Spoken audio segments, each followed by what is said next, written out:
To so poudarki današnjega Pomurskega dnevnika. Na osnovni šoli 3 v Murski Soboti obudili spomin na osamosvojitev Slovenije. 48. dan pšenice v Rakičanu.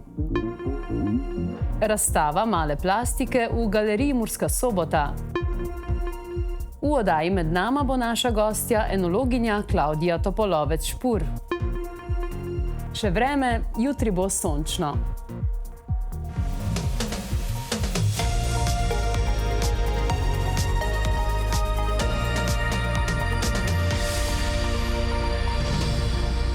Spoštovani gledalci, lepo pozdravljeni. Letošnje šolsko leto bi se izteklo, preden bomo obeleževali 35. obletnico osamosvojitve države.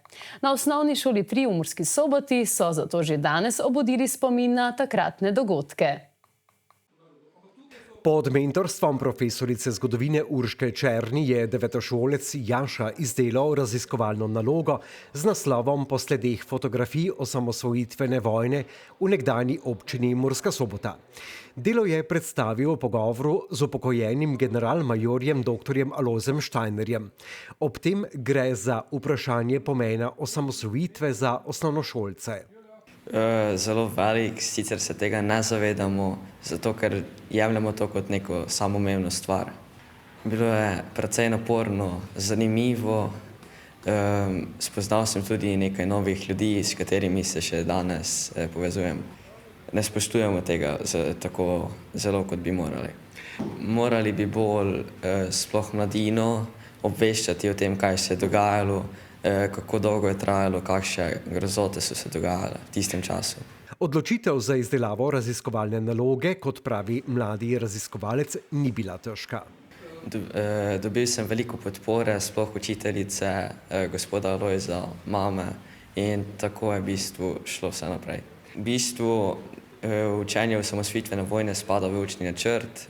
Takrat je učiteljica videla nek potencial v meni, da bi lahko bil zmožen napisati to raziskovalno nalogo, in tako sem jo tudi napisal. Vsebuje najbolj pomembno stvar, pričevanje ljudi, nek dokaz, da se je to dogajalo, potem pa tudi v bistvu teoretični del, ki je sestavljen iz virov. Mladim je potrebno pomen osamosvojitvene vojne prikazati na način, ki jim je blizu. Recimo pripraviti kakšne ekskurzije, da se v bistvu pokaže mladini ostanke vojne. Potem, recimo kot sem jaz imel glavni vir so fotografije, bi jim pokazali, bi jih opisali in tako v bistvu naredili nek dan kot spomin na osamosvojitveno vojno. Predstavitev je potekala kot medgeneracijski pogovor, ki osvetljuje pomen zavedanja vojne v lokalnem okolju. Mislim, da gre za zelo pomembno zadevo, tudi zaradi tega, ker učbeniki govorijo o osamosvojitvi in osamosvojitveni vojni generalno za Slovenijo. Tukaj se pa srečamo z vprašanjem povezovanja te zgodovine z lokalnim okoljem, tako da so takšen primer, kot je bil današnji, dobrodošli in želimo si, da bi jih bilo še več. Treba seveda tudi povedati, da v Pomurju precej takšnih aktivnosti poteka, nekaj preko domoljubnih in veteranskih organizacij, ki razpisujejo natečaje, takšen je spominsko obeležje pripovedujejo ali pa Vanekov ograček talentov. Poleg tega je pa veliko pomurskih osnovnošolcev in pa srednješolcev sodeluje v raziskovalnih nalogah. In te raziskovalne naloge na področju zgodovine so dobrodošle. Dobrodošle predvsem zaradi tega, ker mladi na preteklosti, na zgodovino gledajo drugače, tudi jo drugače dojemajo. To je en vidik, drugi vidik je pa seveda je problem, kako mlade danes motivirati. Danes je izredno dosti virov, hiperinflacija je pravzaprav teh virov, ampak jih je treba motivirati in usmeriti v raziskovanje.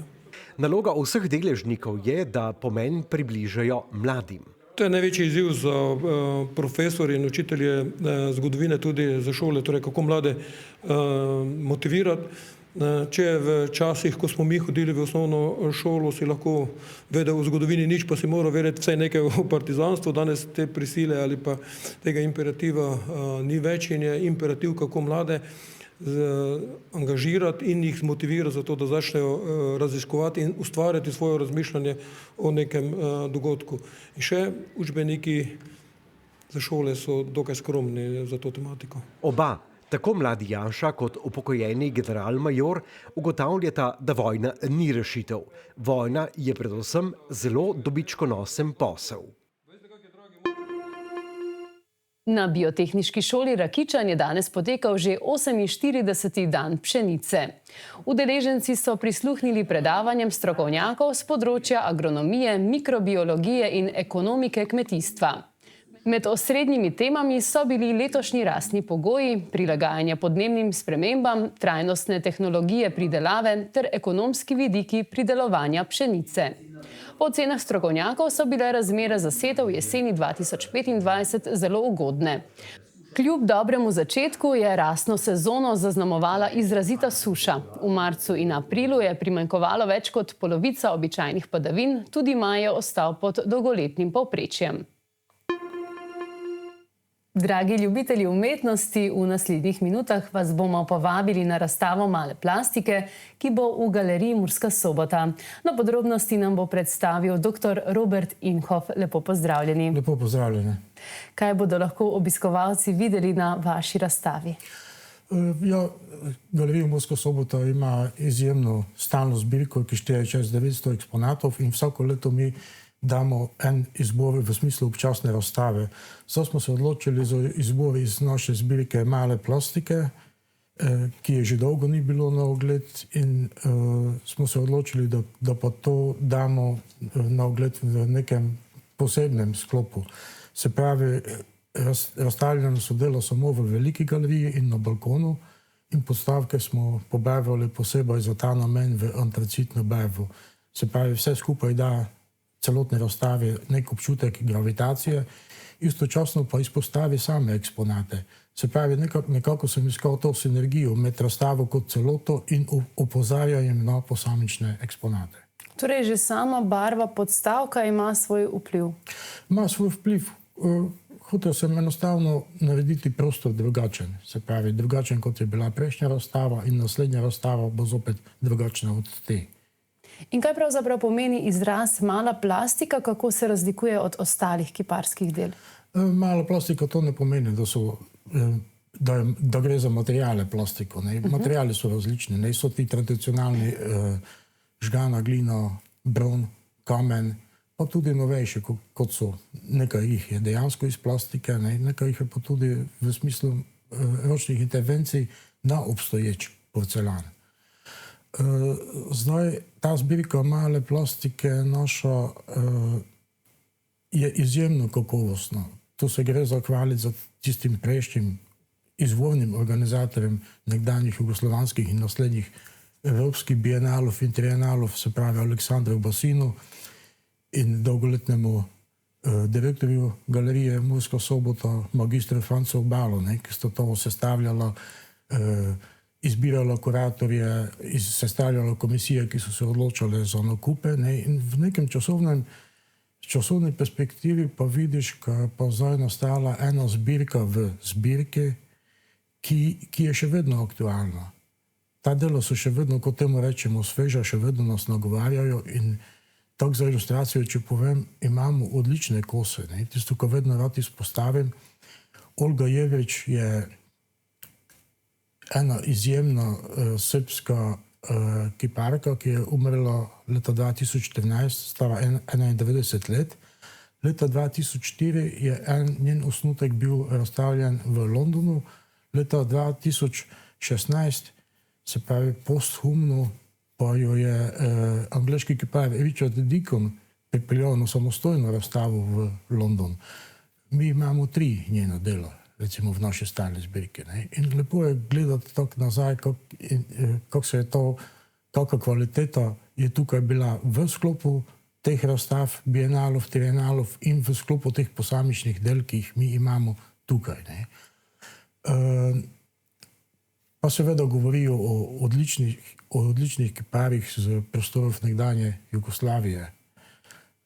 Nekaj takega danes več nažalost ne bi bilo možno. Poleg tega pa mala plastika vedno sodi v nek naš intimni prostor. Mi malo plastiko obvladujemo tako fizično kot psihično, medtem ko je pri javni monumentalni plastiki zadeva ravno obratno. dan spomenik obvladuje nas. In mala plastika, ne nazadnje, je tudi lahko neseš, lahko jo vzameš, jo prenašaš, kar z javno plastiko ni mogoče. In ta intimizem se kaže že od začetkov v paleolitski umetnosti, se pravi Vilendorska Venera, mala plastika, potem male plastike, ki so se postavljale ali v poganske ali v krščanske na oltarje, ali figurine, ki so se postavljale v vitrine, ali pa sodobna plastika, ki je predstavljala neke vrste dekoracijo v našem osebnem domu. Težko, ko bi bila mala plastika postavljena kot javni spomenik. In seveda odvod tega, odmev te funkcije male plastike, te antropološke funkcije, ki smo jo našli v lutkah in igračah, s katerimi smo odraščali, s katerimi so do nedavnega še naši otroci odraščali.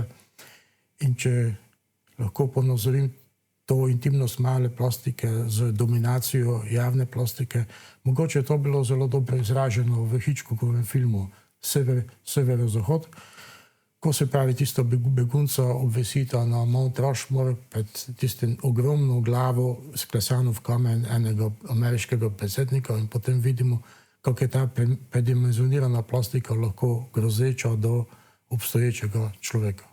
Rekli ste, da nas lahko dela nagovarjajo še danes. V kakšnem smislu? Enostavno bi to povedal, niso šle z mode. Čas vedno postavi vse stvari, tudi umetnine pod koren. Nekaj, kar je bilo v svojem času zanimivo, postaje nezanimivo, nekaj in obratno seveda. Iz zgodovine umetnosti vemo za primer Van Gogha, ki je za časa svojega življenja prodal samo eno sliko, ali pa Rembrandta, ki je po Nočni straži tako rekoč finančno pogorel in ni več dobival naročila. In naknadno se pa izkaže, ko so pa ta dela, ki so nastala po tem obdobju in bila za naročnika nesprejemljiva ali pa teže sprejemljiva, izjemna umetniška dela. In umetnost nas vedno dogovarja na nek način, čisti nas. Vedno pravimo tako rokohitrsko, da je umetnost za našo dušo, zdaj pa kaj umetnost predstavlja, kje je umetnost pomembna za naše preživetje, pa je mogoče dobro povedati za ilustracijo Šostakovič, recimo med obleganjem Leningrada naredi simfonijo Leningrad. Zapornike v Dachovu. Zelo so bili čaščeni tisti, ki so vedeli recitirati, recimo pesmi na pamet. Ali pa na vse zadnje Bruce Dickinson, skupine Iron Maiden, ki gre svojo skupino igrati v okupirano Sarajevo. Se pravi, to nekako človek rabi za svoje preživetje. In osebno sem mnenja, če pa v katerikoli obliki, saj kultura je stvar dogovora. Na kratko rečeno, vsak nekaj popusti in se nekaj zmenimo in tako lahko sobivamo in ustvarjamo neko energijo.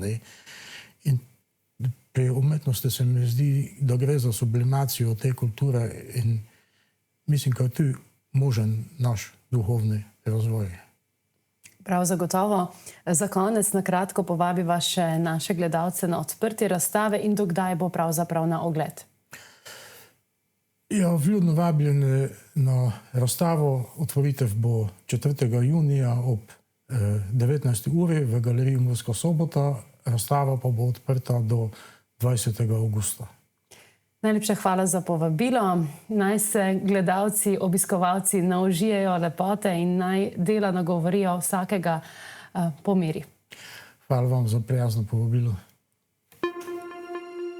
Gostja v oddaji Med nama ob 18:30 bo enologinja in glavna vodja kleti Radgonskih goric Klavdija Topolovec-Špur. V pogovoru je med drugim pojasnila tudi izvor izraza penina. Do takrat smo v Radgoni uporabljali razna tuja imena za peneča vina. Recimo Duc de Slovenije, Cuvée Réservé, pač neka francoska, ker je to bilo vse dobro slišalo. Po drugi strani pa so ta imena nam, slovanskim narodom, težje gredo v uho. No in potem se je iskalo en takšni bolj slovenski izraz.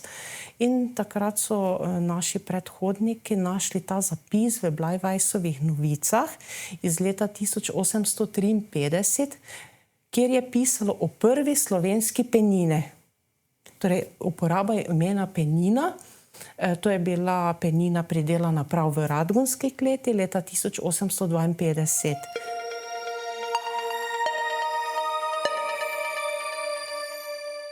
Preverimo še jutrišnjo vremensko napoved, pretežno sončno bo. Dopoldne je bilo oblačno in deževno. Opoldne so v Murski Soboti, Lendavi in Krajinskem parku Goričko izmerili 16, v Radencih pa 14 stopinj Celzija. Jutri bo sončno, zjutraj bo ponekod po nižinah megla, zapihal bo jugozahodnik. Najnižje jutranje temperature bodo od 5 do 12, najvišje dnevne od 21 do 26. Najnižje jutranje temperature v severovzhodni Sloveniji bodo v Murski Soboti, Mariboru in na Ptuju 12, najvišje dnevne pa okrog 26 stopinj Celzija. V petek dopoldne bodo padavine od zahoda ponovno zajele vso Slovenijo. Popoldne bodo postopno ponehale. Čez dan bo v notranjosti prehodno zapihal severni veter. V soboto bo po večini sončno. Jutranje temperature se bodo v naslednjih dneh gibale med 10 in 17, čez dan pa med 19 in 29 stopinj Celzija. Toliko smo vam pripravili v današnjem Pomurskem dnevniku. Vabljeni k spremljanju dogajanja v Pomurju tudi na naši spletni strani in na družbenih omrežjih. Hvala za vašo pozornost in vse dobro do prihodnjič.